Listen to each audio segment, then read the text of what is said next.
सो geometric progression में वैसे तो आप इनफॉर्मली हम लोग डिस्कस कर चुके हैं कि जीपी क्या होती है। एक ऐसी सीरीज जिसमें रेशियो सक्सेसिव टर्म का रेशियो कांस्टेंट होता है ना। और फिर उसको सम कैसे करते हैं, समेशन का फॉर्मूला भी इनफॉर्मली डिस्कस हो गया था जब हम लोग ट्रिगोनोमेट्री कर रहे थे। तो ठीक है, बट हम लोग फिर से इसको पूरा कंप्लीटली डिफाइन कर रहे हैं कि जीपी क्या है। तो आप लिखेंगे a progression in which the ratio of successive term remains constant. I repeat, a progression in which the ratio of successive term remains constant is called GP.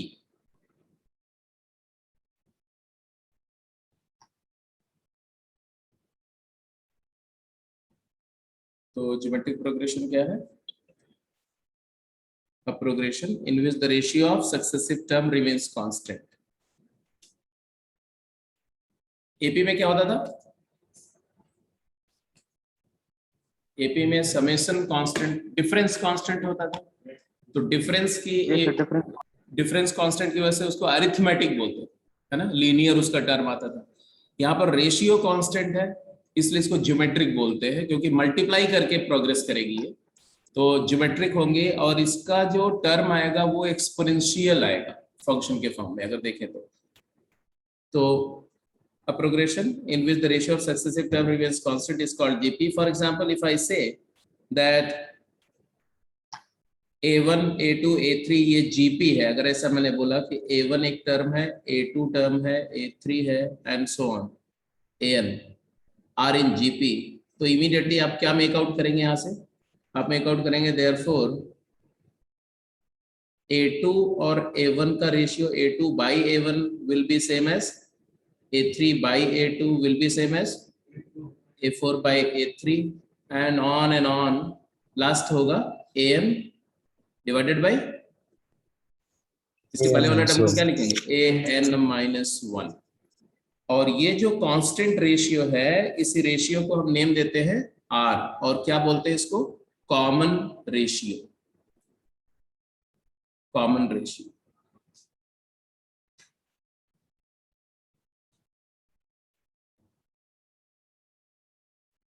For example अगर मैं ऐसा लूं कि एक सीरीज है 1 and 4 and 16 and 64 and so on, ये series geometric progression है। क्यों? क्योंकि अगर आप रेशियो सक्सेसिव टर्म का रेशियो लो 4/1 4, 16/4 4, 64/16 4, तो रेशियो तुम्हारा कांस्टेंट है। और ये क्या है? R की वैल्यू 4 है। और फर्स्ट टर्म क्या है? 1, first term 1, common ratio 4। Means अगर just like the arithmetic progression जिसमें हमें एक टर्म चाहिए होता था और कॉमन डिफरेंस मिल जाए तो हम सीरीज लिख देते थे, इस केस में हमें क्या चाहिए होगा? कोई एक टर्म और कॉमन रेशियो मिल जाए। वहां कॉमन डिफरेंस चाहिए होता था, यहाँ कॉमन रेशियो चाहिए होगा, राइट? तो जनरल फॉर्म ऑफ जीपी अगर लिखना हो, जनरल जीपी, तो कैसा फॉर्म आएगा बेटा? जनरल जीपी का फॉर्म कैसा आएगा? जैसे जनरल एपी होती थी ए प्लस डी, ए प्लस 2D, ऐसा। तो जनरल जीपी कैसा होगा? तो सपोज करो आपको फर्स्ट टर्म मैंने दे दिया ए और कॉमन रेशियो दे दिया R square, AR square AR cube. तो ये सीरीज ऐसी होगी A then AR, you keep on multiply each term by R and you get the next term. तो AR, अगला term AR square AR cube. इसका जो nth टर्म होगा वो पैटर्न से देखो तो क्या आना चाहिए, बोलना नहीं है, लिख लो। What will be the formula for nth term? तो मैंने हमेशा बोला कि किसी भी प्रोग्रेशन का nth टर्म को प्रेडिक्ट करने के लिए आपको उसको पैटर्न को एनालाइज करना होता है। पैटर्न ये है कि हर एक में ए तो फैक्टर है, हर एक टर्म में ए फैक्टर है तो उसमें भी ए फैक्टर होगा, तो एक फैक्टर तो ए लिख दिया मैंने, ए। अब ए के अलावा दूसरे फैक्टर का नेचर देखो, तो यहां पर पहले में आर की पावर क्या है? 0, दूसरे में आर की पावर क्या है? 1, तीसरे में आर की पावर क्या है? 2। तो जैसे मैं बोल रहा हूं फोर्थ में आर की पावर 4 - 1 है ना, तो टर्म नंबर -1। तो यहां पर भी आएगा ए आर की पावर क्या होगा? n-1। तो ये हो गया तुम्हारा जनरल टर्म का फार्मूला। तो इसी को आप लिखना चाहो तो लिख दो general term is given as Tn, है ना। तो जनरल टर्म जो है जिसको हम Tn भी बोलते हैं वो क्या होगा, तो first term a into common ratio raise to the power term number -1। इसी तरह से याद रखो, क्या फर्स्ट टर्म ये आप जब भी आप बोलेंगे ना, तो फर्स्ट टर्म दिमाग में आपके ऐसे चलना चाहिए, into common ratio two the power term number -1, term number -1। कौन सा टर्म चाहते हैं, वो नंबर -1, ठीक है। जैसे अगर मैं आपसे बोलूं कि इस प्रोग्रेशन का, ये तो है जीपी है ना, ये वाली ये जीपी है, तो इसका आप मेरे को 17th टर्म बताओ, तो क्या लिखेंगे, T17। तो फर्स्ट टर्म क्या है 1, a इज 1, कॉमन रेशियो क्या है 4 टू द पावर 16, तो actually it is 4 to the power 16, या इसी को लिखना चाहो तो 2 की पावर 32 है। It's a big number, it's very big number, right. ऐसे एक सीरीज लिख रहा हूं, आप उसका हमें nth टर्म का फार्मूला लिख के बताएंगे। सीरीज क्या है, सीरीज इज 7/2, 7/4, 7/16। इसका Tn का फार्मूला बोलो जल्दी से। What will be the nth term of this progression?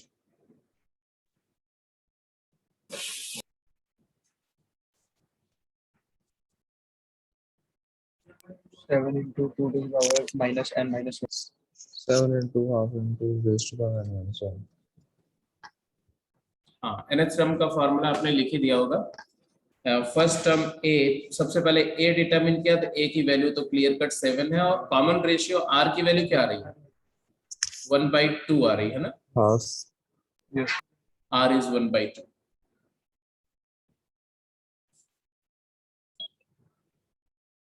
तो ऑब्वियस सी बात है कि इसका समेशन Tn आ गया S7 into r, मतलब 1/2 raise to the power n-1, या इसको 7 into 2 raise to the power 1 - n भी लिख सकते।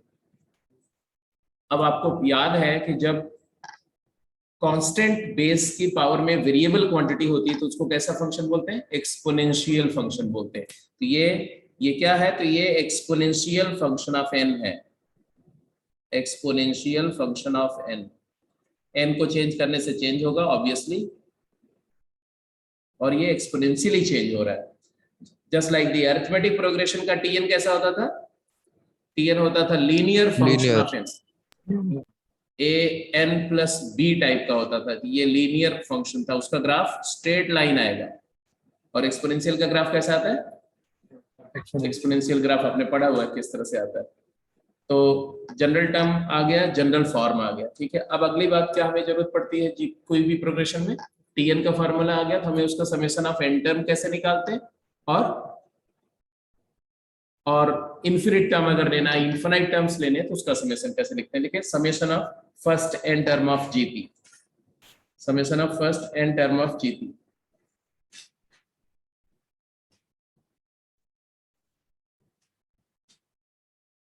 जनरल टर्म आ गया, जनरल फॉर्म आ गया, तो पहले समेशन को डेराइव कर लेते हैं, फिर सीधे क्वेश्चंस करेंगे, ठीक है। तो Sn sum of first n terms,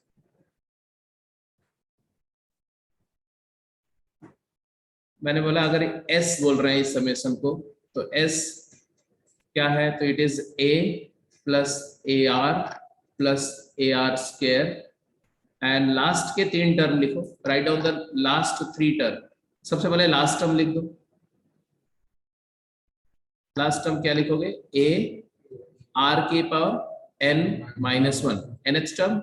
इसके पहले वाला टर्म क्या होगा बेटा, a r की पावर एक कम करेंगे ना, n-2। लेफ्ट से राइट में r की पावर इंक्रीज करेगी 1/1, और राइट से लेफ्ट आएंगे तो r की पावर डिक्रीज करेगी 1/1। इसके पहले वाला एक टर्म और लिख दो, a इंटू r की पावर n-3। जरूरी नहीं है, बट हम इसलिए लिख रहे हैं so that we can properly observe the pattern और प्रूफ को बहुत अच्छे तरह से समझ सके। अब इस प्रोग्रेशन की खासियत क्या है, इसकी स्पेशलिटी क्या है, कि किसी भी टर्म में r मल्टीप्लाई करो तो उसका सक्सीडिंग टर्म बन जाता है। इसका मतलब अगर इस सारे टर्म में r मल्टीप्लाई कर दो तो जो सीरीज बनेगी उसमें यही वाले टर्म आएंगे, सिर्फ एक टर्म एक्स्ट्रा आ जाएगा और बस एक टर्म एक्स्ट्रा आ जाएगा, बाकी सारे टर्म तो रिपीट होकर के आएंगे, है ना। पहला दूसरा बन जाएगा, दूसरा वाला टर्म थर्ड बन जाएगा, थर्ड वाला फोर्थ बन जाएगा, सिर्फ nth वाला एक नया टर्म बन जाएगा, n-1 वाला nth बन जाएगा। तो उसी आइडिया को यूज किया गया कि भाई let's multiply this entire series by r, common ratio से पूरी सीरीज को मल्टीप्लाई कर दो और एक टर्म राइट साइड में स्विच करके शिफ्ट करके लिखो। तो फर्स्ट में r मल्टीप्लाई करो तो जो आए वो सेकंड के नीचे लिखो, क्या लिखोगे, ar। सेकंड में r मल्टीप्लाई करके ar स्क्वायर, सेकंड थर्ड में r मल्टीप्लाई किया तो ar क्यूब आएगा, वो अगले वाले टर्म के नीचे आएगा, and so on. ar n-3 में r मल्टीप्लाई हुआ तो आ गया ar n-2, और ar n-2 में r मल्टीप्लाई हुआ तो ar n-1, और लास्ट टर्म में r मल्टीप्लाई हुआ तो एक न्यू टर्म फॉर्म हुआ ar to the power n। Any doubt? क्या आप मुझे बता सकते हैं ऐसा क्यों किया गया? जिसने भी ऐसा किया उसके दिमाग में क्या चल रहा था? सब्ट्रैक्ट करेंगे। हाँ, क्योंकि अब ये देखो टर्म सेम है, ये भी सेम है, ये भी सेम है, ये भी सेम है, ये वर्टिकली जो अलाइंड टर्म है, कोई टर्म उसके नीचे जो टर्म लिखा हो दोनों सेम नंबर है, सेम नंबर है तो सब्ट्रैक्ट करके कैंसिल हो जाएंगी सारी। तो सब्ट्रैक्ट कर दो, सब्ट्रैक्ट करने का मतलब होता है साइन को रिवर्स कर दो और ऐड कर लो, यही होता है ना सब्ट्रैक्शन का मतलब, reversing the sign of term of the second series and adding, या इसी को बोल दो सब्ट्रैक्टिंग। क्या आया सब्ट्रैक्ट करके बताओ? s minus R into S, तो s कॉमन लेके क्या आया 1 माइनस आर, और राइट हैंड साइड में क्या आएगा? तो राइट हैंड साइड में you will observe that the term which are aligned vertically will cancel each other. तो ये वाला टर्म कैंसिल हो जाएगा, ये भी टर्म कैंसिल हो जाएगा, ये वाला अपने ऊपर वाले से, हर एक वर्टिकली अलाइंड वाले सारे पेयर कैंसिल हो जाएंगे, सिर्फ बचेगा क्या? a minus a into r की power n, which can also be written as common a ले लिया तो 1 minus r to the power n, ये s into 1 minus r है, राइट? तो 1 minus r से डिवाइड कर दो तो s का फार्मूला आ जाएगा। 1 minus r से डिवाइड कर सकते हैं क्या मैथमेटिकली? मैथमेटिकली किसी भी नंबर से हम तभी डिवाइड कर सकते हैं जब वो जीरो ना हो, है ना। तो हम यहाँ लेंगे कि if r is not equal to 1, क्या लिखेंगे? if r is not equal to 1 then we'll divide by 1 minus r, and हमारा फार्मूला आएगा a into 1 minus common ratio to the power number of term divided by 1 minus common ratio। तो ये हमारा formula आया summation of first N term के लिए, किसी भी जीपी के फर्स्ट एन टर्म का समेशन लिखने का फार्मूला मिल गया।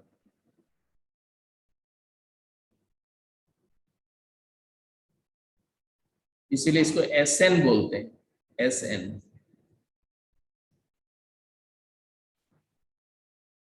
लेकिन ये कब एप्लीकेबल होगा? It is applicable only for non constant geometric progression, एक ऐसी जीपी जिसके टर्म सेम ना हो, मतलब जिसका आर का वैल्यू 1 ना हो।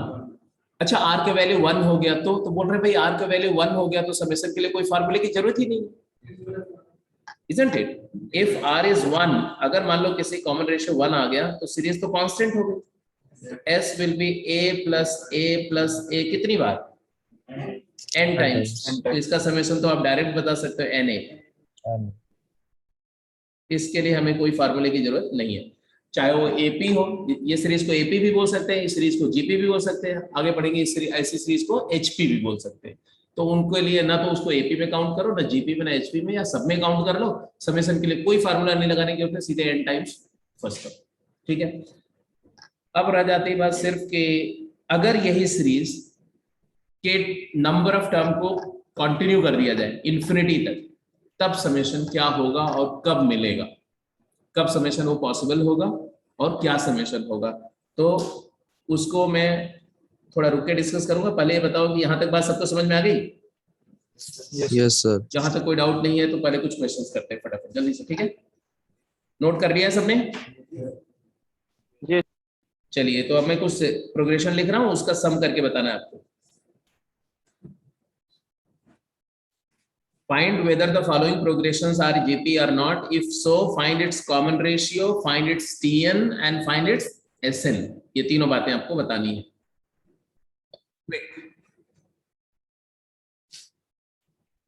कॉमन रेशियो TN SN फटाफट वर्बल है इसलिए इसमें टाइम नहीं लगाना, फटाफट बताते जाओ.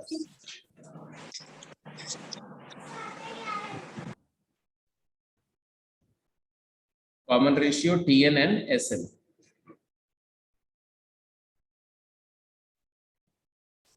तो अगर आप देखो तो इसका फर्स्ट टर्म A की वैल्यू, सबसे पहले A देखना, A is 2, फिर कॉमन रेशियो R की वैल्यू क्या दिख रही है, वो भी 2 है.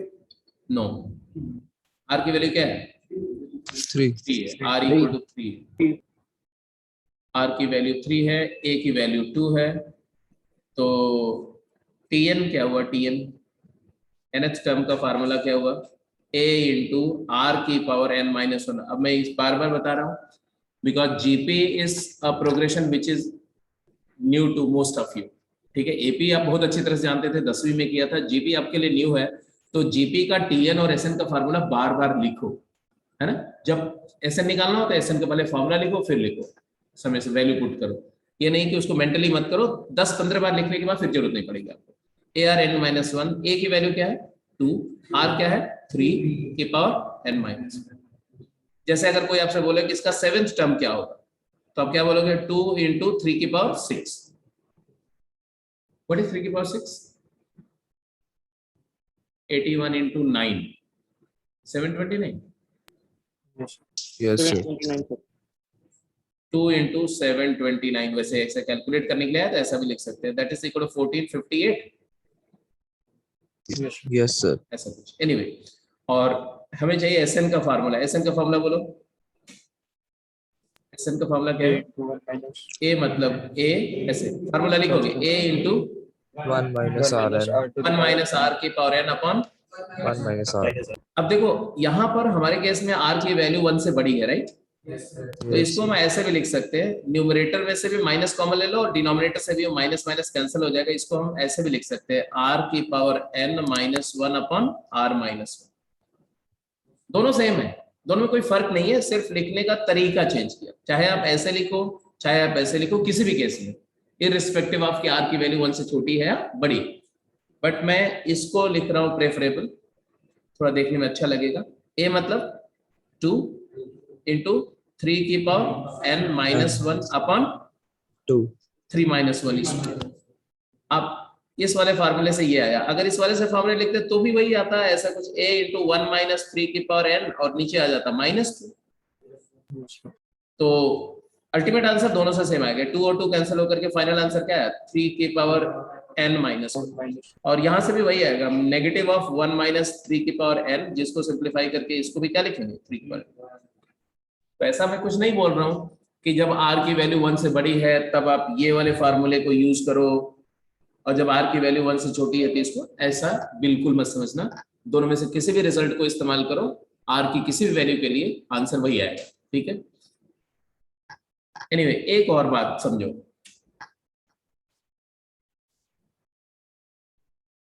ऐसी सीरीज का समेशन का रिजल्ट ऐसा नहीं है कि ये समेशन का फार्मूला जो है डे 1 से इंसान को पता चल गया होगा. पहले तो प्रोग्रेशन के बारे में सोचा होगा उसने कि ऐसा कोई मल्टीप्लिकेशन से चेंज होने वाली प्रोग्रेशन है. फिर इसके बाद में ये समेशन भी उसको कैसे मतलब मिला होगा, उससे जज किया होगा. जैसे पहला एक टर्म का समेशन क्या है, कॉमन रेशियो क्या है 3, तो 3 की पावर 1 माइनस 1. दो टर्म का समेशन क्या देगा 8, 8 क्या है 9 माइनस 1, तो उसको 3 स्क्वायर माइनस 1. 3 टर्म का समेशन क्या है, अरे 8 और 18 26, 26 है 27 माइनस 1, तो 3 क्यूब माइनस 1. तो एक पैटर्न ऑब्जर्व हुआ. तो ये नेचुरल तरीका ही होता है कि आप क्या करो कि आप एक पैटर्न को इवॉल्व करो और फिर उस पैटर्न को प्रिंसिपल ऑफ मैथमेटिकल इंडक्शन से क्या कर दो, प्रूफ कर दो. किया भी था. इस सीरीज का समेशन को PMI में हमने इस्टेब्लिश किया था कि ये है. तो PMI का मतलब क्या होता है कि भाई जो लोग, जो साइंटिफिक जो क्वेस्ट जिनके अंदर में होती है, जिनके अंदर वो स्किल होती है, वो फोर्स ही कर लेते हैं शायद इसका फार्मूला ये. जैसे रामानुजन, डॉक्टर रामानुजन ने ऐसे ऐसे रिजल्ट को फोर्स ही किया हुआ था. फोर्स ही मतलब उनको जैसे कि लोग बोलते हैं ड्रीम आता था उनको ऐसा, और उनको दिखते थे रिजल्ट्स। वो कितनी भी कॉम्प्लेक्स सीरीज होती थी उसका फार्मूला वो जज करते थे, जज करके लिख देते थे फार्मूला, सीरीज लिखते थे और फार्मूला लिख देते थे। और उसके बाद पूरी मतलब कि पूरा वर्ल्ड वाइड मैथमेटिशियंस वो फार्मूले को लेकर के परेशान रहते थे, क्योंकि वो प्रॉब्लम्स जो होती थी वो हजारों साल से वो प्रॉब्लम परसिस्ट करती, मैथमेटिकल चैलेंज होता था। जब उनके पास वो प्रॉब्लम लाई जाती थी तो उसका फार्मूला लिख देते थे, फार्मूला लिखते थे तो सब सरप्राइज हो जाते थे, बोलते भाई इसको प्रूफ करो, वो बोलते थे नहीं तुम इसको डिसप्रूफ करो, बोलते तुम अपना सीरीज लिख दो, अब जितनी सीरीज लिखो हर एक में मेरा फार्मूला वर्क कर रहा है, इसका मतलब आई एम राइट। तो बोलते थे इसका प्रूफ दो, बोलते थे नहीं इसको तुम डिसप्रूफ करो। और उसके बाद जब जीएच हार्डी ने उनके पीछे ही पड़ गए कि नहीं वो लोग मान ही नहीं रहे कि ये सही है, बाई फ्लूक तुमने लिख दिया, तो in spite he was quite ill, he just proved around 12 to 15 उनकी जो वेरियस सीरीजेस थी, सीक्वेंसेस थी, उनका समेशन का फार्मूला उन्होंने रात में डेराइव करके दिया। तो तरीका ही वही है कि पहले आप प्रेडिक्ट करते हो और फिर उसको पीएमआई तो है ना, प्रिंसिपल ऑफ मैथमेटिकल इंडक्शन से तो आप प्रूव कर ही सकते हो, तो एक तरीका है, एनालिटिकल मेथड होता है प्रूफ करने का। एनीवे बाद में कई सारे मेथड आ जाते हैं प्रूफ करने के, जैसे आपने देखा कि आर से मल्टीप्लाई करके और सब्सिक्वेंटली शिफ्ट करके डिफरेंस लिया तो प्रूव हो गया, तो डिफरेंस मेथड वहां से इवॉल्व हो गया। एनीवे एसएन आ गया, टीएन आ गया, समझ में आ गई बात ना। एक और केस 1/2 3/4 9/8 27/16 ऑन एंड ऑन, ये सीरीज जीपी है या नहीं, अगर है तो इसका कॉमन रेशियो क्या है, इसका टीएन क्या है, इसका एसएन क्या है, क्विक जल्दी।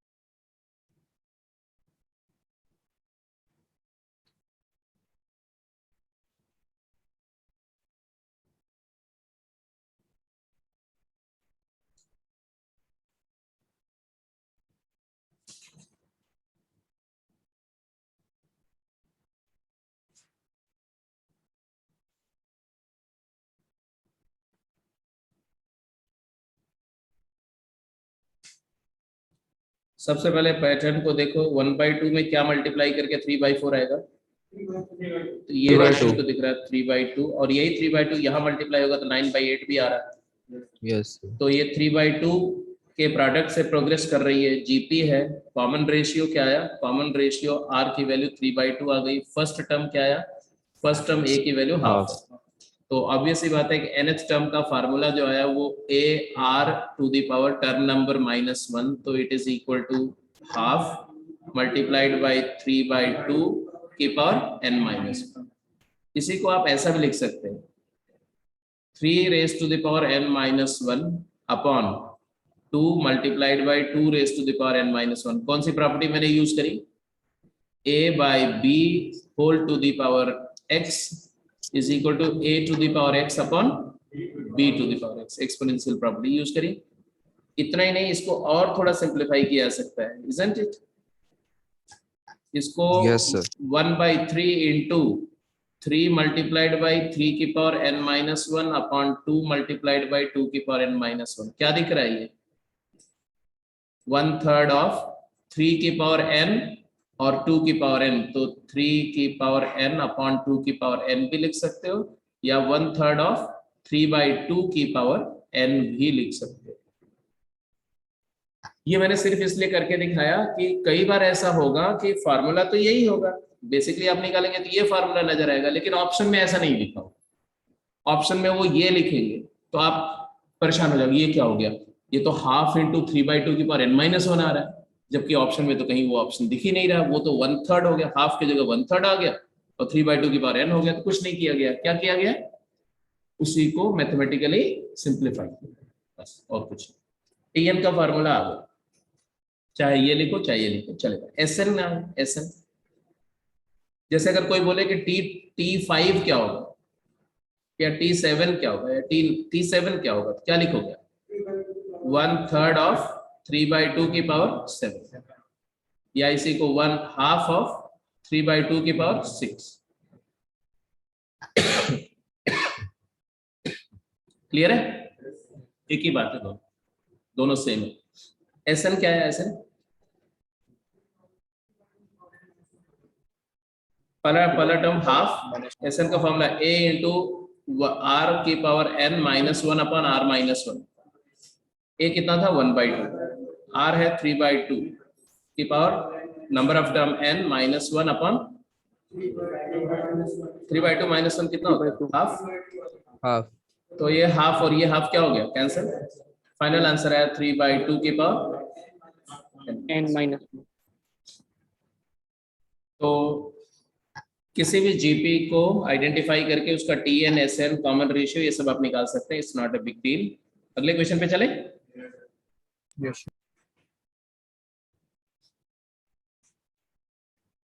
जीपी की प्रॉपर्टीज में क्या क्या बातें आपने जस्ट करी? पहला कि टीएन क्या होता है? A R N minus 1। General form क्या होता है? A R square A R cube A R की power N minus 1।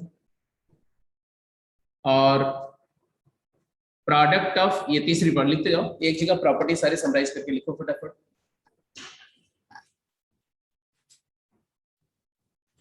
General form of GP is this, nth term has formula a r की power n minus 1. The product of equidistant term from both the end remain constant. अगर GP है n terms की तो उसके दोनों and से same distance पर जो टर्म्स हैं उनको मल्टीप्लाई करो तो प्रोडक्ट कांस्टेंट आता है। a लास्ट टर्म a है और फर्स्ट टर्म ए है, last term A R N minus 1 है। दोनों का प्रोडक्ट क्या है? ए इंटू ए स्क्वायर, यही है ना। और अगर हम सेकेंड टर्म ए आर को second last A R N minus 2 से मल्टीप्लाई करें तो भी वही आएगा। ऐसे थर्ड को थर्ड लास्ट से मल्टीप्लाई करें तो भी सेम आएगा।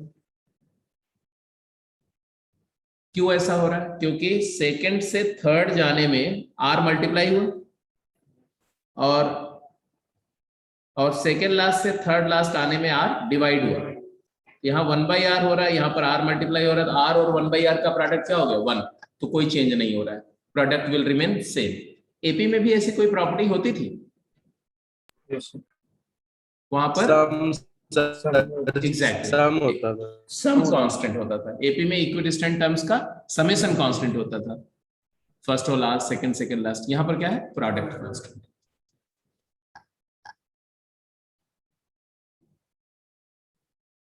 और फिर तीसरी प्रॉपर्टी क्या आपने ऑब्जर्व करी, ये भी बता दो।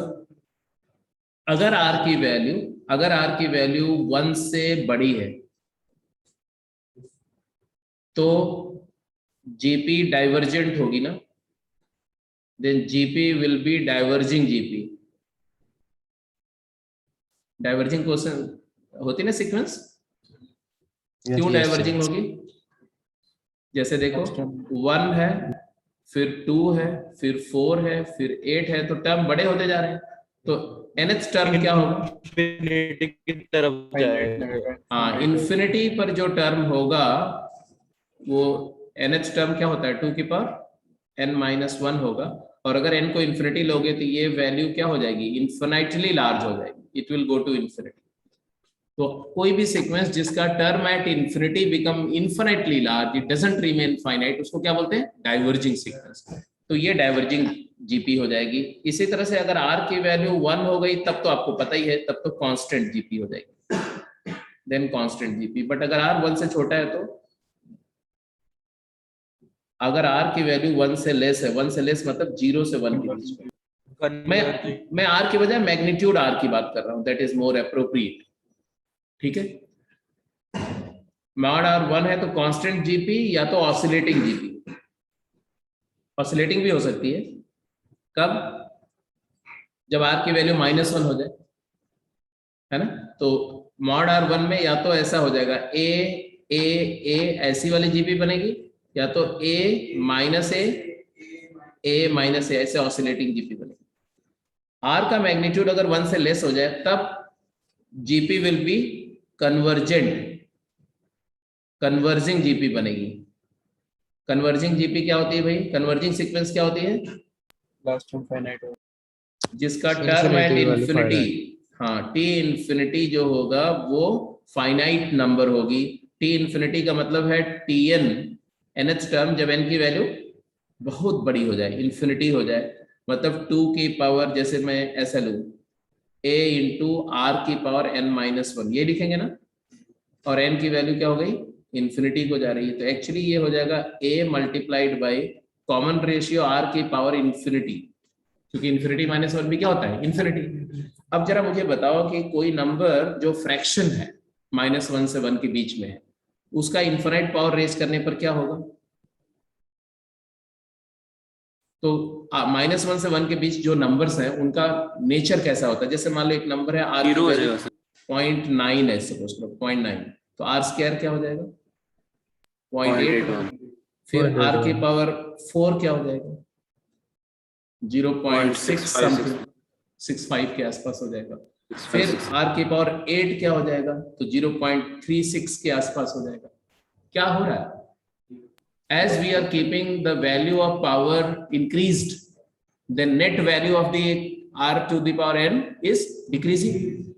अब अगर r की पावर इतनी बड़ी कर दें कि इन्फिनाइटली लार्ज कर दें तो क्या हो जाएगा, zero, almost zero, it will tend to zero. इसका मतलब है कि ये क्वांटिटी किधर अप्रोच कर जाएगी, जीरो को। जीरो। अगर ये जीरो को अप्रोच कर गई तो पूरा प्रोडक्ट क्या हो जाएगा, जीरो। तो जो भी कन्वर्जिंग जीपी होगी, कन्वर्जेंट ज्योमेट्रिक प्रोग्रेशन का इन्फिनिटी वाला टर्म क्या हो जाएगा, जीरो, मतलब वो वैनिश कर जाएगा, या ऐसा बोलो कि they are infinitesimally getting very small number. तो इन्फिनिटी और उसके पास वाले जितने भी टर्म होंगे सारे जीरो को अप्रोच कर रहे होंगे, तो ऐसे और टर्म सारे डिक्रीज करते हुए, तो ऐसी सीरीज का सम शायद फाइनाइट हो सकता है। ये दिमाग में आया कि परहैप्स ऐसी जीपी का सम इन्फिनिटी तक भी ले तो हो सकता है कि कोई फाइनाइट नंबर आ जाए, क्योंकि लास्ट के टर्म इतने छोटे हैं कि हो सकता है वो सिग्निफिकेंटली सम को चेंज ना करे। तो वहीं से आइडिया आया कि इन्फिनाइट जीपी का सम कैसे निकाला जाए। ठीक है, तो अब लास्ट प्रॉपर्टी पे आ जाओ, समेशन ऑफ जीपी पर हमने क्या किया था, बोलो सम ऑफ जीपी पर क्या फार्मूला आप जानते हो, एसएन, बोलो A into a into r r to the power n minus 1 upon r minus 1, और इसी को दूसरे तरीके से लिखो तो a into 1 minus r की power n upon 1 minus r। ये summation of first n term है ना। अब हेडिंग लेंगे सम ऑफ इन्फिनाइट जीपी, पांचवा पॉइंट लिखेंगे sum of infinite GP, summation of infinite GP.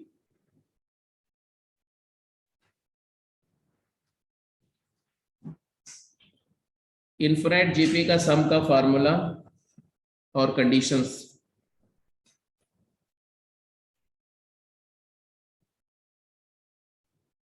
Infinite GP is, ऐसे लिखेंगे, is finitely possible, is finitely possible if and only if and only if magnitude of common ratio is less than 1। पहली बात तो यही है कि जब common ratio का मैग्नीट्यूड 1 से लेस होगा, या जब कॉमन रेशियो की वैल्यू -1 से 1 में लाई करेगी एक्सेप्ट 0, तो ही ऐसे सीरीज को इन्फिनिटी टर्म्स तक सम कर सकते हैं, राइट। अब वो सम कैसे करेंगे, तो सम तो सिंपल है, एस इन्फिनिटी लिखना है तो हम ऐसे लिखेंगे, a plus A R plus A R square plus A R cube and so on. Infinity वाला टर्म तो जीरो ही हो जाएगा, तो उसको लिखने की जरूरत नहीं है। अब इसी सीरीज में r से मल्टीप्लाई कर दिया और एक टर्म राइट वर्ड शिफ्ट करके लिखा, तो क्या आएगा बोलो, ए R square A R cube, इसका भी इन्फिनिटी वाला टर्म क्या हो जाएगा, जीरो ही हो जाएगा, होगा कि नहीं होगा। अब फिर हम दोनों को क्या कर दें, सब्ट्रैक्ट कर दें। सब्ट्रैक्टिंग क्या आएगा बोलो,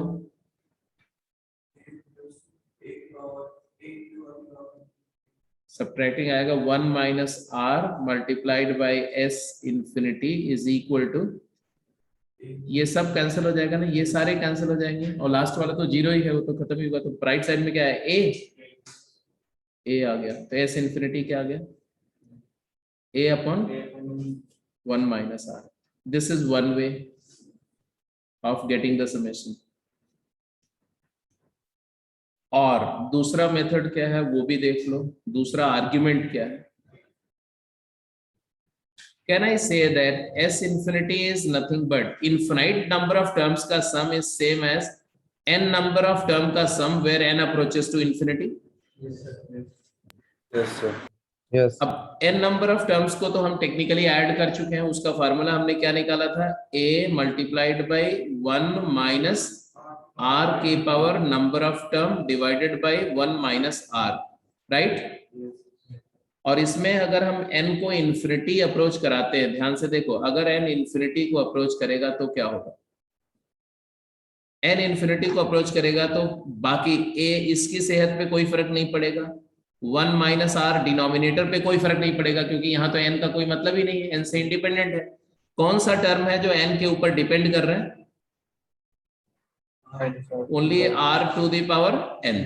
सिर्फ ये क्वांटिटी है जो n से अफेक्ट हो रही है. और इसके साथ क्या होगा, क्या दुर्घटना होगी अगर n इंफिनिटी को जाएगा तो अभी हम थोड़ी देर पहले बात कर रहे थे कि limiting value of this term r की power n when n approaches to infinity becomes 0. कब, जब r का मैग्नीट्यूड 1 से लेस है. तो ये चीज को 0 कर दो बेटा, तो आंसर आया कि नहीं आया, a into 1 minus 0 divided by 1 minus r. तो फार्मूला वही आया कि नहीं, a अपॉन 1 माइनस r. तो कंक्लूसिवली कंक्लूजन, फाइनल कंक्लूजन ये आ रहा है कि अगर आपको Sn की बात करो या S इंफिनिटी की बात करो तो S इंफिनिटी के बारे में ये बोलेंगे आप ऐसे कि अगर R की वैल्यू -1 से 1 है तब तो फॉर्मूला आएगा a upon 1 minus r. Agreed. अगर R की वैल्यू 1 है, 1, तो 1 में a plus a plus a plus a plus a first term infinite बारी ऐड होगा तो आ जाएगा, क्या आ जाएगा, या तो इंफिनिटी आएगा या तो माइनस इंफिनिटी आएगा. वो डिपेंड करेगा कि a पॉजिटिव है या नेगेटिव. तो अगर समेशन प्लस माइनस इंफिनिटी आ रहा है तो हम बोलेंगे नॉट डिफाइंड, क्योंकि डिफाइंड, समेशन डिफाइंड कब होगा, जब वो एक फाइनाइट नंबर है तब उसको बोलेंगे डिफाइंड है, अदरवाइज नहीं डिफाइंड. इसीलिए बोलते हैं कि whenever r becomes 1 or -1 then infinite GP का समेशन डिफाइंड नहीं. That's simple. तीसरी बात, और ये जीपी कैसी है, या तो कांस्टेंट जीपी हो गई और या तो ऑसिलेटिंग जीपी हो गई. अच्छा, अगर r की वैल्यू 1 है तो ये आ गया ना, अगर r की वैल्यू -1 है तो अब जीपी तुम्हारी होगी a minus A, a minus A, a minus A. तो समेशन इस बात पे डिपेंड करेगा कि वो जो इन्फिनिटी है, नंबर ऑफ टर्म जो है वो ऑड है या इवन. तो उसका समेशन जो होगा वो या तो a होगा और या तो 0 होगा. a कब होगा, ऑड नंबर ऑफ टर्म में. एक टर्म है तो a होगा, 3 टर्म है तो a माइनस ए प्लस ए, फिर से a आ जाएगा. तो ये होगा जब n is odd, odd number of term है. तो इन्फिनिटी जो है वो ऑड है कि इवन, ये देखना पड़ेगा. और ये है जब n इवन है. और जब r का मैग्नीट्यूड माइनस इंफिनिटी से -1 या 1 से इंफिनिटी होगा, उस केस में समेशन हमेशा इनफाइनाइट होगा. तो समेशन फाइनाइट नहीं होगा, विल नॉट बी फाइनाइट.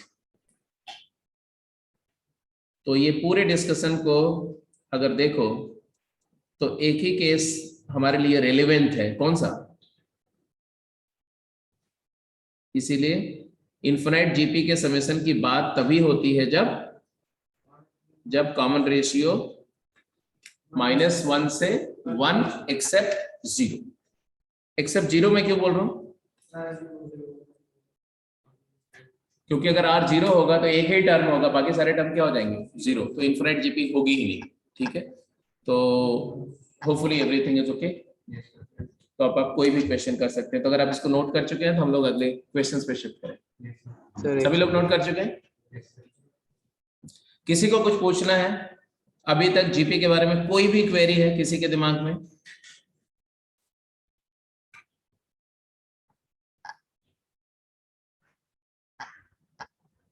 मतलब सबको क्लियर है? तो we are moving to questions.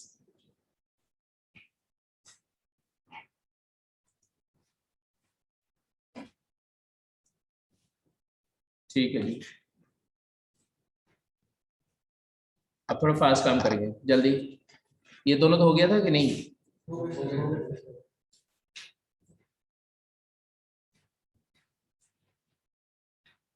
B वाली पार्ट जो सीरीज है इसका समेशन बताओ क्या होगा इनफाइनाइट जीपी का। इसका एस एन बताओ ए पार्ट का, और इसका एस इंफिनिटी बताओ जल्दी। क्या इनफाइनाइट जीपी का सम पॉसिबल है क्या बी पार्ट में?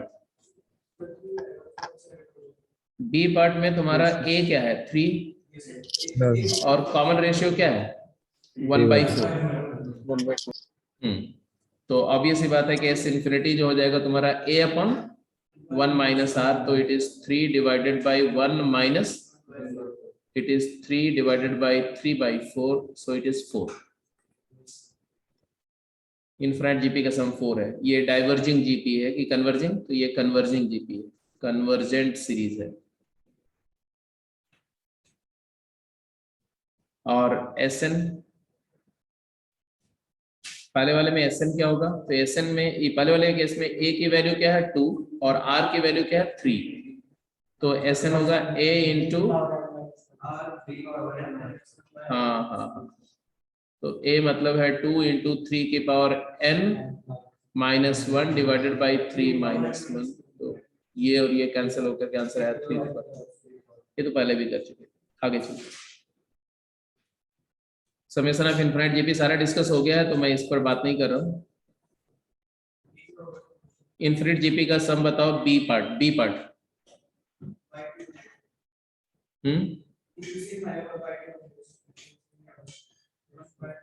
आंसर बोलो, सेम नहीं बोलो, सीधे आंसर बोलो ना। इतना टाइम, जितना टाइम मैं बोल रहा हूँ उतने में आंसर लिख देंगे। एस इन्फिनिटी क्या होगा? 2. 1a is 1 upon 1 minus common ratio is half, 1/2. तो आंसर हो गया 2। तो आप देखो इसके इनफिनाइट नंबर ऑफ टर्म्स तक सम करने पर 2 आएगा, और बड़ा इंटरेस्टिंग है। इसके जरा फर्स्ट फर्स्ट 4 टर्म का समेशन बताओ। ये 1.75 तो यही हो गया 3 टर्म का सम, और ये वाला चौथा वाला टर्म क्या 1/8 कितना होता है 0.125, है ना 0.125। तो एक्चुअली केवल 4 टर्म को ऐड करो तो आता है 1.865। जस्ट इमेजिन करो कि इसके बाद टर्म कितने रैपिडली रिड्यूस हो रहे हैं, कि 5th टर्म से लेके इनफिनाइट नंबर ऑफ टर्म्स को ऐड करके वैल्यू कितनी हो रही है 0.145 के आसपास। तो इसे ऑर्डर ऑफ स्मॉलनेस देखो कि कितने छोटे हो रहे हैं वो टर्म्स। जैसे 1/16 क्या होगा 0.0 समथिंग, फिर 0.00 समथिंग, फिर 0.000 समथिंग, ऐसे टर्म हो रहे हैं। इतना ज्योमेट्रिकली रिड्यूस हो रहे हैं, तो उसकी स्मॉलनेस को समझने वाली बात है और कुछ नहीं। तो जिस रैपिड रेट से ये रिड्यूस होता है, इसी तरह से जब आर की वैल्यू 1 से बड़ी होती है तो वो उसी तरह से क्या होते हैं इंक्रीज करते हैं, एक्सपोनेंशियली इंक्रीज करते हैं। इनफिनिट जीपी के सम को जो बातें मैंने बताई थी, यही फार्मूला, यही बताया था ना सारा मैंने। Summation of infinite GP is finitely possible if and only if R has magnitude less than 1, और उसका पूरा रीजन समझ में आ गया।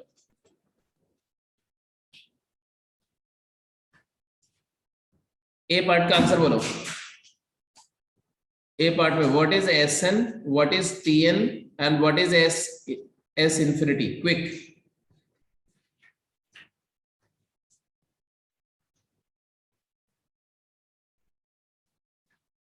S N, T N, S infinity.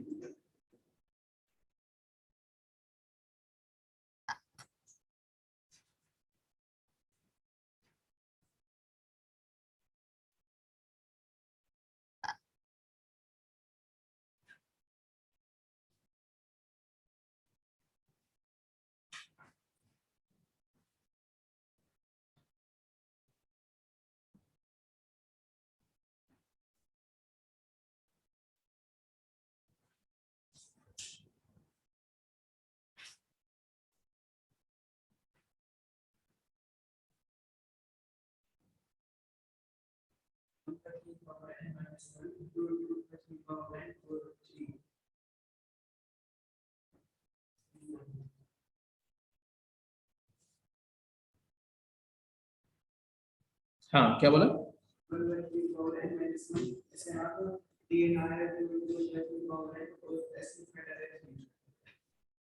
हाँ बेटा, ए की वैल्यू 2 आई, क्लियर दिख रहा है। आर की वैल्यू क्या आई? 1/3 आ गई, ये भी दिख रहा है। तो एस एन अगर मुझे निकालना है तो टी एन क्या आ गया? टी एन आ गया तुम्हारा ए मतलब 2 इंटू 1/3 की पावर एन, नहीं n-1। n-1 ऐसी छोटी छोटी गलतियां करोगे? या इसी को लिख सकते हैं 6/3 की पावर n, लिख सकते हैं ना। और एस एन का फार्मूला हो जाएगा ए मतलब 2, 1 माइनस आर कितना है 1/3 की power number of term n divided by 1 minus 1/3। हाँ 1 माइनस 1/3 बेसिकली अगर देखो तो ये कितना होगा 2/3। तो 2 कैंसिल होकर के ऊपर 3 जाएगा ना, तो 3 टाइम्स 1 माइनस 1/3 की पावर n। ये फार्मूला आ गया एस एन का। अब कोई आपसे बोले कि what is S infinity? Infinite GP अगर है, इसको कंसिडर किया जाए इनफाइनाइट टर्म को, तो एस इंफिनिटी क्या आएगा इसका? तो ऑब्वियस बात है ये 0 हो जाएगा, है ना। तो ये 0 हो गया, ये 0 हो गया, तो आंसर क्या आ जाएगा 3, क्योंकि 1/3 की पावर n, 3 की पावर n इंफिनिटी हो जाएगा, 1/∞ 0 हो जाएगा। ये सामने देख रहे हो, ये मान लो एक चेकर बोर्ड है, एक बोर्ड है जिसमें ऐसे स्क्वायर्स बने हुए हैं, रेक्टेंगल्स बने हुए। कितने खाने हैं इसमें, कितने रेक्टेंगल्स हैं? तो एक रो में कितने हैं? 5 and there are 7 rose, right. अगर मैं आपसे बोलूं कि आप इसके फर्स्ट स्क्वायर है ना, या फर्स्ट रेक्टेंगल है, आपके पास दो ऑप्शन है, ऑप्शन 1 एंड ऑप्शन 2। ऑप्शन 1 है कि आप हर एक स्क्वायर के ऊपर में 1000 रुपीज रखो, ₹1000 हर एक स्क्वायर पे, ठीक है। या 1000 में नहीं, 1 लाख रुपए रखो हर एक पर, ठीक है। और दूसरा ऑप्शन है कि आप पहले स्क्वायर पे 1 रुपए रखो, और दूसरे पे 2 रुपए रखो, तीसरे पे 4 रुपए रखो, डबल करते जाओ, ठीक है। जितने रुपए आप रखोगे वो मैं ले लूंगा। तो कौन सा ऑप्शन आपके लिए प्रेफरेबल है? दोनों में से एक ऑप्शन चूज करना है। आपके पास एक ऑप्शन नहीं है कि नहीं मैं तो दूंगा ही नहीं। तो या तो तुम्हें हर एक स्क्वायर या हर एक रेक्टेंगल पे 1 लाख रुपीज देना है, रखना है, और दूसरा है कि you start with 1 rupee and keep on doubling it.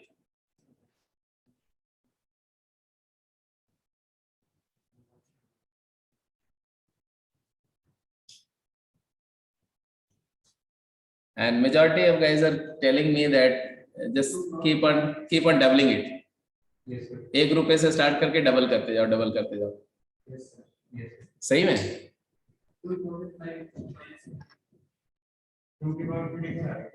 अगर आप डबल करते जाएंगे तो आपको क्या मिलेगा? 1 + 2 + 2 स्क्वायर + 2 क्यूब अप टू 2 की पावर 34, है ना। Yes, sir. तो इसका समेशन की वैल्यू आएगी 2 की power 35 - 1। What do you think, what is 2 की पावर 35? 2 की पावर 35 इज, अगर आप 2 की पावर 10 की बात करते हो, कितना होता है? 1024, है ना। और उसमें अगर आप 2 की पावर 20 इंटू 2 की पावर 15 कर दो, तो 2 की पावर 15 कितना होगा? तो 1024 मल्टीप्लाइड बाय 2 की पावर 5 इज 32। आप समझ सकते हैं कि ये कितना हो गया, 32,000 से बड़ा हो गया। इसमें एक 2 और दे दो तो 2 की पावर 16 इंटू इधर 4 दे दो, तो ये 1 लाख के आसपास हो गया, 1 लाख से एक्सीड कर गया। और 2 की पावर 16 का मतलब कितना होता है? कितना होता है? 64,000। बहुत बड़ी नंबर है जी। और मतलब कितने लाख करोड़ों में चला गया ये। और अगर आप 1-1 लाख रुपए देते हर एक पर तो कितना होता है, ओनली 35 लाख होता है। 35। तो ये समझ लो कि ये बड़ी इंटरेस्टिंग स्टोरी है। जब आप जीपी का, जिसने ज्योमेट्रिक प्रोग्रेशन को इन्वेंट किया, तो वो एक गेम इन्वेंट किया, उसने चेस का इन्वेंट किया था। तो जिसने चेस का इन्वेंट किया उसी ने जीपी का भी इन्वेंट किया। तो उसने किंग जो है उससे इतना खुश हो गया चेस गेम को देख करके कि उसने उसको ऑफर दिया कि तुम जो मांगना है मांग लो। तो उसने बोला कि ठीक है, जो चेस बोर्ड मैंने आप बनाया है, इसी बोर्ड के ऊपर में आप पहले खाने पर एक दाना रखो, एक ग्रेन, और उसको डबल करते जाओ, और पूरा जितना ग्रेन है वो मेरे को दे दो आप।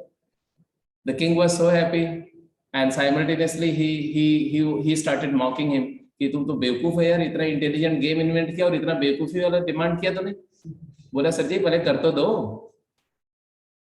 And when they started actually calculating, तो उसका किंगडम तो छोड़ो, उसके आसपास का 50-100 किंगडम में भी जितना ग्रेन था वो सारा खत्म हो जाता, फिर भी उसका डिमांड कंप्लीट नहीं हुआ।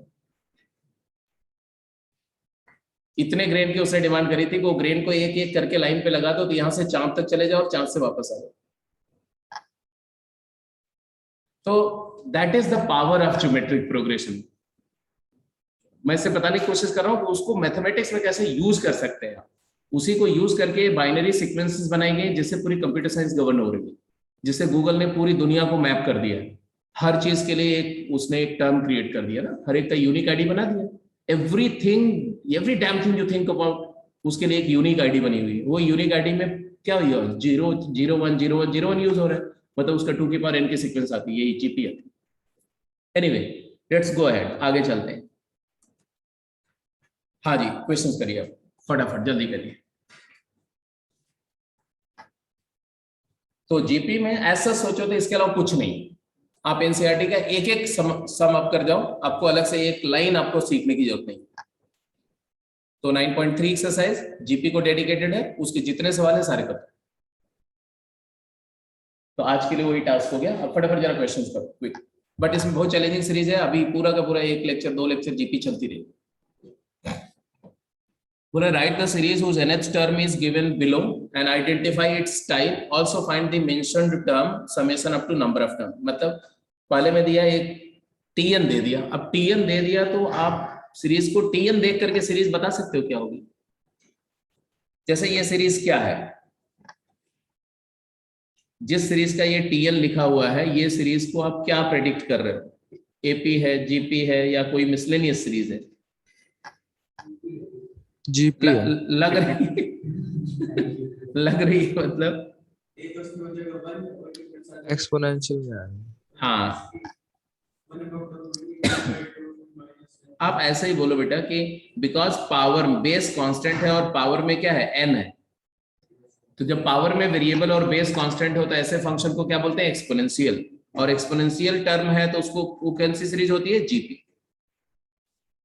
एक्सपोनेंशियल टर्म है एंड देयरफॉर ये जीपी होगी, जीपी। अच्छा, प्रूफ करना हो, इसी बात को प्रूफ करना, तब हम क्या करेंगे, तो प्रूफ करने के लिए हम लिखेंगे tn अपॉन tn माइनस 1। दो कंसेक्यूटिव टर्म का रेशियो को n से इंडिपेंडेंट दिखाना है। याद है वहां पर डिफरेंस को n से इंडिपेंडेंट दिखाते थे एपी में, और यहाँ पर रेशियो को n से इंडिपेंडेंट दिखाएंगे। करो फटाफट करो, जल्दी करो। tn क्या है, tn है 3 की पावर 9/2 माइनस n, और tn माइनस 1 क्या होगा, 3 की पावर 9/2 माइनस n माइनस 1 करेंगे तो n प्लस 1। अब आप जरा देखो, डिनोमिनेटर को मैं ऐसा लिख सकता हूं ना, इंटू 3 लिख दूं। कौन सी प्रॉपर्टी लगाई, a की पावर x प्लस वाई को हम लिख सकते हैं a की पावर x इंटू a की पावर y। इससे आपका ये और ये कैंसिल हो गया कि नहीं, और ये रेशियो क्या आ गया। इसका मतलब क्या हुआ, इसका मतलब हुआ कि tn और tn माइनस 1 का रेशियो n से फ्री है, n से इंडिपेंडेंट है। तो आप t2/t1 करोगे तो भी वही आएगा, n की वैल्यू 3 डालोगे तो t3/t2 भी वही आएगा, n की वैल्यू 4 डालोगे तो t4/t3 भी वही आएगा, एंड सो ऑन। और ये वैल्यू क्या आएगी, 1/3। So it's GP with common ratio यही तो कॉमन रेशियो आया क्या, 1/3। अब इन्होंने बोला कि तब T5 बता दो, तो T5 तो डायरेक्टली आ जाएगा, है ना। T5 आ जाएगा 3 की पावर 9/2 -5, तो आ जाएगा 3 की पावर -12, दैट इज 1/√3। अगर बोले कि S इन्फिनिटी क्या होगा, तो S इन्फिनिटी क्या होगा जी, A/1 - R। A की वैल्यू क्या आई भाई, n को 1 डालो तो 3 की पावर 7/2। अरे यहीं से निकाल लो बेटा, T1 Yes sir, 3 की power 7/2 आ रही है। 3 की पावर 7/2 मतलब √3 की पावर 7। Yes, और R 1 - R क्या है, 2/3, 2/3। 1 - 1/3। तो ये बेसिकली आ जाएगा तुम्हारा 3/2 मल्टीप्लाइड बाई √3 की पावर 7। तो ये इनफाइनाइट जीपी का समय, और ये समेशन फाइनाइट नंबर है ना। तो ठीक है, जैसे ए आ गया, ऐसे बी भी हो जाएगा, छोड़ दें। Yes sir. तो बी आपके लिए होमवर्क हो गया। सेकंड क्वेश्चन,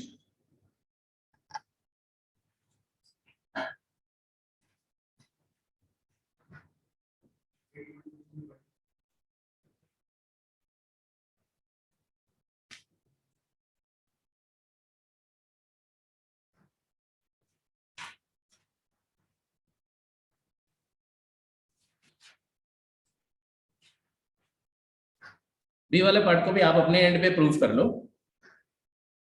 प्रूफ करने के लिए यही वाला चीज यूज करो, ये नहीं कि एन की वैल्यू दे दो, पहला टर्म निकालो, दूसरा निकालो, तीसरा निकालो, फिर देखो कि रेशियो कांस्टेंट है, वो प्रूफ गलत होगा मैथमेटिकली। तो आपको हमेशा जब प्रूफ करना होगा तो you have to follow the way I have expressed. Tn/Tn-1, मैं बी पार्ट की बात कर रहा हूँ, फर्स्ट का बी, और फिर से वही करेंगे 1/2 की पावर 3 - 2n है। इसी को ऐसा भी लिख सकते हैं, 2 की पावर 3n - 2 भी लिख सकते हैं, 2n - 3, Tn को 2 raised to the power 2n - 3 and divided by 2 की पावर 2 इंटू n की जगह n - 1 - 3।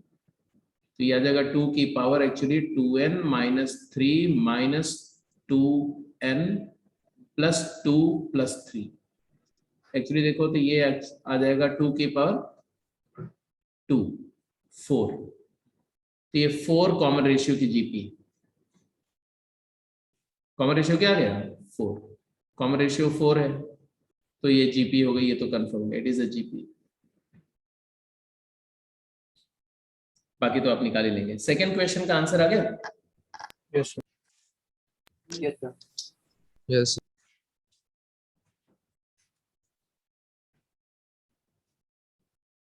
Two to the power -6. हाँ जी, सेकंड क्वेश्चन में दिया कि वही बात है, जनरल टर्म पर बेस्ड प्रॉब्लम है ना। तो जनरल टर्म का फार्मूला आप जानते ही हो, Tn हमने मान लिया AR⁻n-1। इसका मतलब हमने क्या लिया कि फर्स्ट टर्म को क्या ले लिया A, और कॉमन रेशियो के क्या लिया R। R. तो क्या क्या दिया हुआ, T3 दिया हुआ है, तो AR² की वैल्यू दी हुई कितना है 2, एक इक्वेशन। और T6 दिया हुआ है AR⁵ 1/4।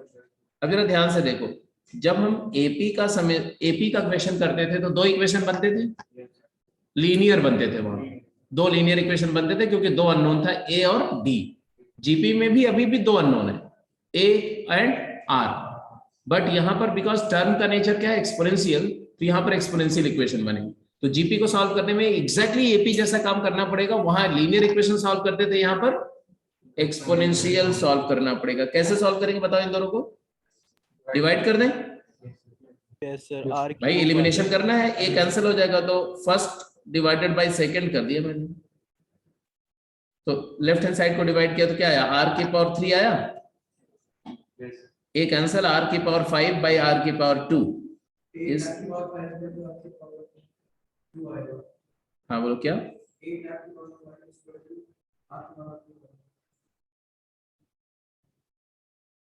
मैं समझा नहीं क्या बोल रहे हो तुम।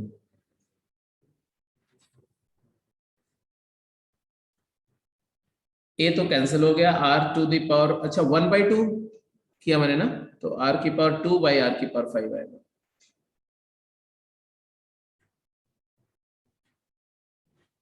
आर की पावर 2 बाई आर की पावर 5, मतलब आर की पावर -3 की वैल्यू क्या आ गई 8, तो आर की वैल्यू क्या आएगी बोलो।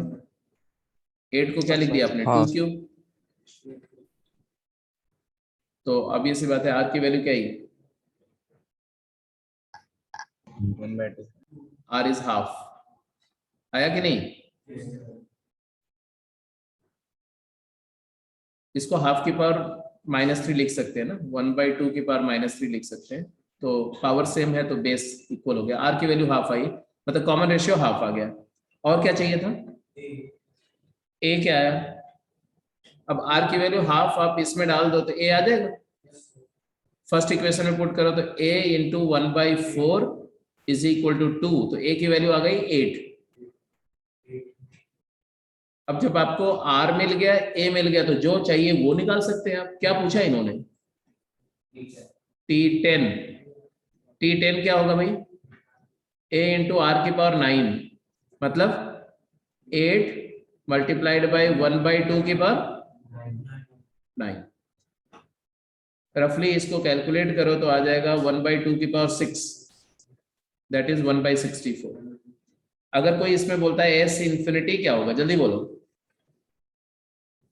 इस सीरीज के इनफिनाइट नंबर ऑफ टर्म्स का समेशन क्या होगा, पॉसिबल होगा या नहीं होगा, होगा तो क्या आएगा, क्या एस इंफिनिटी पॉसिबल होगा, क्या इनफिनाइट समेशन पॉसिबल होगा इस जीपी के लिए। Yes, sir. यस, Yes, कैसे sir. पता चला पॉसिबल होगा, R की वैल्यू Less than देखो। one. R1 less than 1. हाँ, because magnitude of r is half which is less than 1, therefore s infinity is finite. और वो फाइनाइट वैल्यू क्या आएगी, तो फार्मूला s इंफिनिटी का होता है a upon 1 minus 1 r, minus R। और a की वैल्यू हमने क्या कैलकुलेट करी 8, और r है हाफ। आंसर क्या है 16। तो आई थिंक सिंपल है, हो जाएगा। अरिथमेटिक प्रोग्रेशन में लीनियर इक्वेशन सॉल्व करने होते थे, मैं फिर से रिपीट कर रहा हूं, ज्योमेट्रिक प्रोग्रेशन में एक्सपोनेंशियल इक्वेशन सॉल्व करने होंगे, बट बहुत डिफिकल्ट नहीं, आसान से एक्सपोनेंशियल इक्वेशन सॉल्व करने होंगे। चलिए जरा करके दिखाइए तो।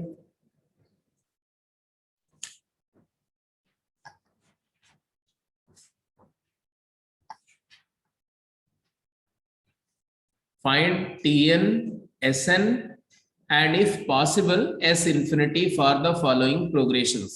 Nth term, summation of first n term, and if possible summation up to infinite number of terms for these progressions.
First progression GP है क्या, No, sir. No, No, sir. sir. Great. अब ऐसा है कि जब हम एपी कर रहे थे तो कई सारी ऐसी सीरीज का समेशन भी निकाला था जो एपी नहीं थी, याद है, रिड्यूसिबल टू एपी, कुछ ऐसी सीरीज थी जिसको थोड़ा एडजस्ट करके वो अरिथमेटिक प्रोग्रेशन में ब्रेक हो जाती थी, 2 एपी में ब्रेक हो जाती थी और फिर उसको सॉल्व करते थे। तो ऑल्दो ये जीपी नहीं है बट इसको हमें सम तो करना है, तो जीपी में रिड्यूस करके सम करने के बारे में सोचना होगा। इंटरेस्टिंग सीरीज है, बहुत थोड़ा सा ध्यान दोगे ना तो तुम्हें समझ में आएगा कि ये इसका समेशन निकाला जा सकता है। ये टर्म्स को ध्यान से देखो और पैटर्न एनालाइज करो।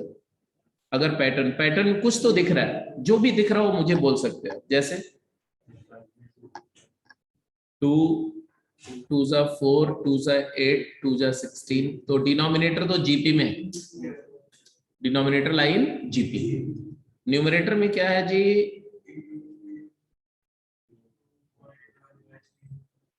ये एपी भी नहीं है क्योंकि पहला डिफरेंस 2 है, फिर 4 है और फिर 8 है।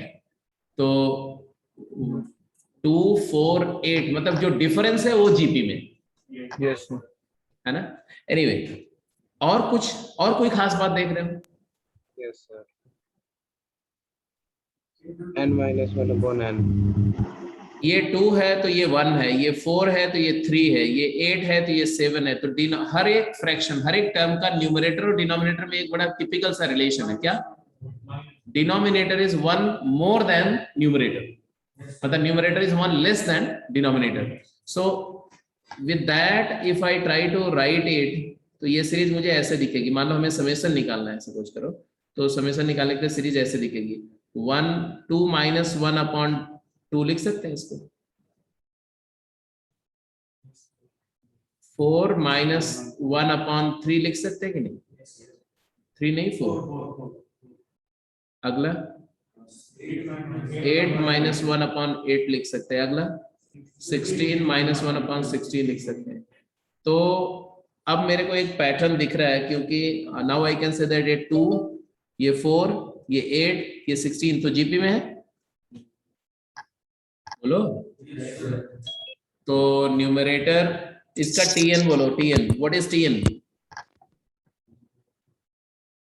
तो क्लियरली nth टर्म क्या लिख सकते हैं? बोलो। 2 4 8 16 का nth टर्म लिख सकते हो ना? 2 4 8 16 ये जीपी है, तो इसका nth टर्म बोलो। अरे फर्स्ट टर्म 2, कॉमन रेशियो 2, तो फार्मूला नहीं जानते हो टीएन का? बोलो। a इंटू आर की पावर n-1। a क्या है? 2, a इज 2, r क्या है? 2, और टर्म नंबर क्या चाहिए हमें? n-1। क्या बना? 2 की पावर n। अच्छा कॉमन सेंस बोल रहा है यार। पहले में 2 की पावर 1 है, दूसरे में 2 की पावर 2 है, तीसरे में 3 है, चौथे में 4 है, तो nth में क्या होगा? 2 की पावर n। 2 की पावर n-1, तो 2 की पावर n-1, यहाँ भी -1 लिखा, डिवाइडेड बाय 2 की पावर n। एग्रीड? बोलो। तो ये आ गया। अभी पहला काम, एक काम तो हो गया। क्या? टीएन आ गया, लिख दो टीएन। अब टीएन के बाद और क्या पूछा था इन्होंने? एसएन। अब एसएन के लिए ध्यान से देखो, ये पहली सीरीज को हम ऐसे ब्रेक कर सकते हैं। इस सीरीज को मैं ब्रेक करके लिख रहा हूं ऐसे। पहला term s is equal to 2/2 is 1, 1 minus half है। ये जीपी नहीं है लेकिन 1 शॉर्ट ऑफ जीपी है। 4/4 1, 1 माइनस 1/4 है। तीसरा टर्म 1 माइनस 1/8 है। चौथा टर्म 1 माइनस 1/16 है, एंड सो ऑन। लास्ट वाला टर्म 1 माइनस 1/2 की पावर n है। ऑल्दो ये सीरीज जीपी नहीं है, लेकिन इसको 2 सीरीज में ब्रेक कर लिया जाए तो एक तो कांस्टेंट सीरीज बन जाएगी। 1 प्लस 1 प्लस 1 प्लस 1 कितनी बार? n times. ये अलग कर दिया, n टर्म्स अलग कर दिए। और जो रिमेनिंग टर्म्स हैं उनके बारे में क्या ओपिनियन है आपका? माइनस कॉमन ले लो अगर, तो क्या आएगा? 1/2 प्लस 1/4 प्लस, क्या आपको लगता नहीं कि ये जीपी है? n टर्म्स की जीपी है कि नहीं? तो इसका समेशन निकाल दो ना, जीपी का सम का फार्मूला तो पता ही है, जल्दी करो। फर्स्ट सीरीज का सम क्या आया, एन आया, 1 1 1 एन टाइम्स ऐड किया तो एन आ गया, तो ये तो एन हो गया। जो सेकेंड वाली सीरीज है इसका सम क्या आएगा, इसका सम एन माइनस इसका सम आएगा, ए की वैल्यू क्या है, ए फर्स्ट टर्म क्या है, हाफ, 1/2 और कॉमन रेशियो आर क्या है, वो भी हाफ है। 1/2 और समेशन का फार्मूला आई थिंक सभी को पता है, एस एन का फार्मूला मैंने बोला बार बार लिखो, ए इंटू 1 - ए की बात है, 1 - तो हमने लिख दिया ए मतलब हाफ इंटू 1 - कॉमन रेशियो की power number of term n divided by 1 - common ratio. अब ये 1 - हाफ क्या होता है, हाफ, हाफ हाफ और हाफ कैंसिल हो जाएगा न्यूमरेटर से। yes, अब अगली टर्म में आंसर सिंप्लीफाई करके लिख दो, क्या आएगा, n माइनस 1 - 1/2 की पावर n, चलेगा। yes sir, तो फाइनली क्या लिखें इसको, n - 1 प्लस 1/2 की पावर। अब बात आती है क्या s इंफिनिटी पॉसिबल होगा, Yes, sir. Sum infinity is tending to infinity, क्यों, क्योंकि n को इंफिनिटी ले जाओगे ये 0 हो जाएगा, और infinity -1 it is going to be infinity, तो it will approach to infinity, तो एस इंफिनिटी पॉसिबल नहीं है। तो हमने क्या क्या बता दिया भाई इस सीरीज के बारे में, एस एन बता दिया, टी एन बता दिया, और एस इंफिनिटी के बारे में बोला इट इज नॉट पॉसिबल। कहने का मतलब है कि हम नॉट ओनली जीपी की, जीपी का टी एन एस एन और एस इंफिनिटी निकाल सकते हैं, हम कोई ऐसी सीरीज का भी टी एन एस एन और एस इंफिनिटी की बात कर सकते हैं जो जीपी में रिड्यूस हो जाए, थोड़ा सा एफर्ट करके वो जीपी में बन जाए, ठीक है। चलिए अब बी बी पार्ट और सी पार्ट करके बताइए, जो हो जाए बी और सी में से उसको करोगे आप, लेकिन कोई कुछ बोलेगा नहीं, आंसर निकलने के बाद जस्ट मुझे बताएगा कि हाँ ये वाला हो गया, ये आंसर है।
सेकंड जो सीरीज है बी, ये भी जीपी तो नहीं है ना, no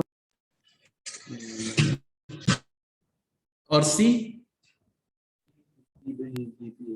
yes sir GP सी जीपी है, सी तो जीपी है, क्योंकि 1/3 इसका कॉमन रेशियो है, तो सी तो आप निकाल ही दो फटाफट, सी का आंसर निकाल दो। और बी, अच्छा बी कर लिया तुमने, ठीक है, चलो जिसका सी है तो सी पहले निकाल दो फिर बी करो, कोई दिक्कत नहीं।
गुड गुड,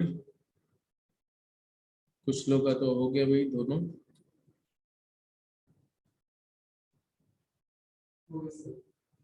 कौन सा सी अभी? सी पार्ट तो बेटा स्ट्रेट अवे था, बिल्कुल सही हो गया, वेल डन। क्योंकि इसमें ये बात तो ऑब्जर्वेबल है, देखो कि पहला टर्म a की वैल्यू अगर 2√3 है और आप सेकंड से फर्स्ट को डिवाइड करो, है ना, कॉमन रेशियो के लिए, तो कॉमन रेशियो r निकलेगा क्या, 2/√3 ओवर 2√3, तो ये 1/3 आएगा। और आप यहां भी कर लो तो भी 1/3 आएगा। देखो इसमें से 1/3 मल्टीप्लाई कर दो तो ये दिख ही रहा है, तो r इज 1/3 फर्स्ट टर्म, और r आ गया, आपसे पूछा गया tn, तो tn क्या आ जाएगा, तो tn हो गया a r to the power term number -1, तो a की वैल्यू 2√3, r की वैल्यू 1/3 की पावर n-1, तो you will keep it as 2√3 divided by 3 की power n-1। No need to simplify further unless it is desired, ठीक है। अब आपसे पूछा गया, अच्छा अगर आपसे पूछा जाए what will B t infinity, infinity पर जो टर्म होगा इस सीरीज का वो क्या होगा, तो अगर n को आप इंफिनिटी ले जाओगे तो डिनोमिनेटर में 3 की पावर क्या हो जाएगी, इंफिनिटी। 3 को 3 से इनफाइनाइट बार मल्टीप्लाई करोगे तो क्या आएगा, इंफिनिटी, और फाइनाइट बाय इंफिनिटी क्या आ जाएगा, 0। हाँ ऑलमोस्ट 0 मतलब टेंडिंग टू 0 लिखते हैं हमेशा, ठीक है, टेंडिंग टू 0। तो ये कन्वर्जिंग सीरीज है। कन्वर्जिंग जीपी जो होती है उसका सम फाइनाइट होता है, तो उसको हम सम कर सकते हैं। तो इसका सम क्या आएगा, तो एस एन निकालो, एस एन, एस एन मतलब a into 1 minus common ratio, बार बार ये रिपीट करो अपने मन में, 1 माइनस कॉमन रेशियो की power number of term divided by 1 minus common ratio. a हमारा था 2√3, 1 माइनस कॉमन रेशियो 1/3 की power number of term n divided by 1 minus 1/3, कितना हो जाएगा, 1 माइनस 1/3 को सिंप्लीफाई करके क्या लिखे, 2/3, इसको हटा के मैंने 2/3 लिख दिया। अब आप देखो ये 2 और 2 कैंसिल हो जाएगा, 3 न्यूमरेटर में जाएगा, तो your answer will look like this, 3√3 times 1 minus 1/3 की पावर n। अब अगर कोई बोलता है s इंफिनिटी क्या होगा, s इंफिनिटी होता है n टर्म का समेशन, जब n की वैल्यू इनफाइनाइटली लार्ज कर दो, तो s इंफिनिटी करने पर ये चीज क्या हो जाएगी, 0। 1/3 को n इनफाइनाइट बारी मल्टीप्लाई करो तो 0 हो जाएगा, तो आंसर आएगा 3√3 इंटू 1 माइनस 0, तो आंसर आ जाएगा 3√3। तो ये तुम्हारा डन, सी पार्ट तो क्लियर था, ए और सी हो गया था। बी की बात कर रहे थे, बी किसका किसका हो गया अभी तक, हो गया सर, डन। हाँ जिसका इसका बी हो गया, जरा एक बार मुझे कंफर्म बता दो, मैं पोल लॉन्च कर रहा हूँ।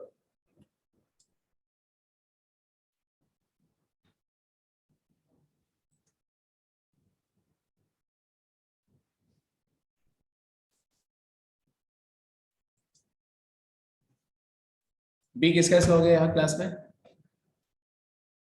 नहीं हुआ, बी का टीएन भी नहीं ऑब्जर्व हुआ, nth टर्म देखो ध्यान से, डिनोमिनेटर तो पैटर्न को काउंट कर पा रहे हो, डिनोमिनेटर को लिखो, क्या लिख रहे हो, 2 की पावर n, 2 की power 1, 2 raise to the power 2, 2 raise to the power 3, तो डिनोमिनेटर तो सिंपल है राइट। न्यूमरेटर में है 3, 9, 25, 65, 3 को आप 2 + 1 लिख सकते हो, और 9 को क्या लिख सकते हो, 8 + 1, 25 को ऐसे ऐसे लिखे, चलो तो बताओ क्या लिखे, थोड़ा मैंने हिंट दिया, ऐसे कुछ सोचना है आपको, क्या लिखे जल्दी बोलो, सेकंड को 4 into 2 ये देखो जो 3 है ना तुम्हारा 3, ये तो 2 का डबल -1 है। बी पार्ट को मैं ऐसे लिख रहा हूं, देखो ध्यान से, 3 is 2 into 2 -1, और ये वाला 4, सर इसको 2 2 into, चलो हाँ 1 ही लिख दिया, 2 into 1 plus 1 लिख दिया, दोनों तरीके से लिख सकते हैं, तो हमने बोला कि ऐसे लिख दो, 2 into 1 plus 1 अपन 2। अगला वाला टर्म क्या है, 4 into 4 into 2 plus 1 upon 8। अगला वाला क्या है, 8 into 3 हाँ अपन 4 है, या right.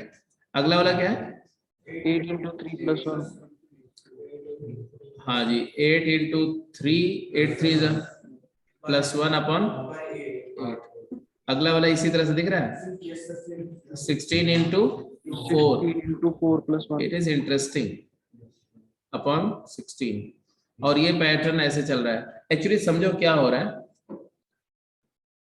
Denominator multiplied by 1 plus 1, denominator multiplied by 2 plus 1, denominator multiplied by 3 plus 1, denominator multiplied by 4 plus 1, ऐसे जा रहा है। क्या लिखेंगे, tn, tn इसका क्या लिखेंगे, तो nth टर्म का डिनोमिनेटर क्या है, 2 की power n multiplied by n plus 1 upon 2 की पावर n, यही है। अभी नहीं समझ रहा है, कोई बात नहीं, कोई बात नहीं, ऐसे लिखो, इसको दो टर्म में स्प्लिट करो, every term can be split into 2 terms. तो पहला वाला क्या आ जाएगा, 1 plus हाफ, चलेगा। Yes sir. दूसरा वाला क्या हो जाएगा, 2 plus 1/4, चलेगा। तीसरा वाला क्या हो जाएगा, 3 plus 1/8, चलेगा। तो ये एक्चुअली जो ब्रेक हो रही है सीरीज, वो किस फॉर्म में ब्रेक हो रही है, ये इंटरेस्टिंग है। 4 plus 1/16, एक जीपी और एक एपी के समेशन में ब्रेक हो रही है। फर्स्ट टर्म को ऑब्जर्व करो तो एपी है कि नहीं, जल्दी बोलो। First term is an AP, yes sir. 1 plus 2 plus 3 plus 4 and on n तक। और सेकेंड टर्म को अगर आप आइसोलेट करके लिखो तो वो geometric progression, 1/2 plus 1/4 plus 1/8 plus 1/16 and so on, n terms.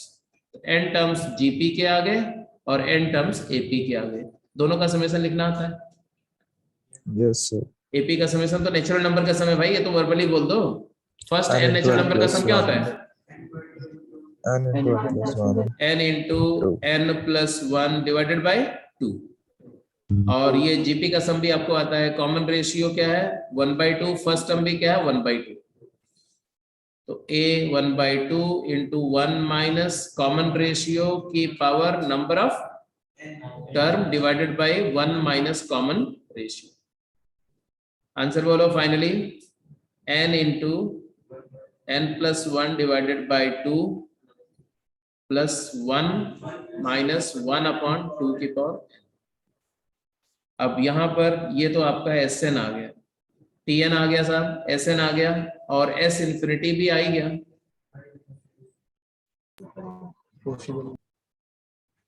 है ना। S इंफिनिटी के बारे में क्या कमेंट करेंगे, S infinity is not finite, infinite हो जाएगा। क्यों, क्योंकि इंफिनिटी पुट करने पर n की वैल्यू ये 0 हो जाएगा और ये इनफिनाइट हो जाएगा, तो इनफिनाइट प्लस 1 इनफिनाइट होगा, तो इट इज नॉट फाइनाइट। तो सबसे पहले तो जीपी को सम करना, जीपी का टीएन निकालना आना चाहिए, वो फाइनाइटली पॉसिबल है summation up to infinite term लेने पर या नहीं, ये सब डिसाइड करना आना चाहिए। फिर दूसरा है कि कुछ ऐसी सीरीज भी होनी चाहिए जो जीपी ना हो, बट फिर भी अब थोड़ा सा जुगाड़ करके उसको हम जीपी में रिड्यूस करके सॉल्व कर सकें, इतनी स्किल तो आपको पहले आनी चाहिए, ठीक है। इन ऑर्डर दैट कि आप कोई भी क्वेश्चन को ट्राई मार सको, जीपी से रिलेटेड कोई प्रॉब्लम को कर सके। तो चलो एक क्वेश्चन और अच्छा है, इसको करके बताओ। हाँ कोई बात नहीं, कोई बात नहीं है, लिख लो इस क्वेश्चन को, ये क्वेश्चन को नोट कर लो, इसको करके लाएंगे आप, ठीक है। अच्छा क्वेश्चन है, और इसके साथ साथ और क्या करेंगे वो मैं बता दे रहा हूँ। अभी तो आप सिर्फ जो है एनसीईआरटी की 9.3 एक्सरसाइज करेंगे। एनसीईआरटी का 9.1 हो चुका होगा, आपका एपी से रिलेटेड था। 9.2 सर हो कोई चुका गेम होगा। करनी है गेम आपको शेयर कर दी गई है कि नहीं? सर? जीपी की है तो गेम। हाँ बता रहा हूँ डोंट वरी। ये करनी है सबसे पहले, है ना? और उसके साथ साथ जो प्रोग्रेशन में जो गेम्स आपको मिली हैं उसमें गेम 1, 2, 3 ये तो एपी से ही रिलेटेड है। 1 और 2 आप कंप्लीट कर चुके होंगे लगभग, नहीं है तो उसको कंप्लीट करना। गेम 4 जो है वो जीपी है, गेम 4। तो गेम 4 से आप कुछ प्रॉब्लम, अगर आपको जब इधर वाली हो जाए ना, एनसीईआरटी वाले सवाल हो जाए, तो गेम 4 से आप प्रॉब्लम कर सकते हैं if you have time. Otherwise अभी गेम 4 नहीं करेंगे, अभी एनसीईआरटी कंप्लीट कर लेंगे और उसके बाद गेम 4 पर आएंगे कल की क्लास के बाद।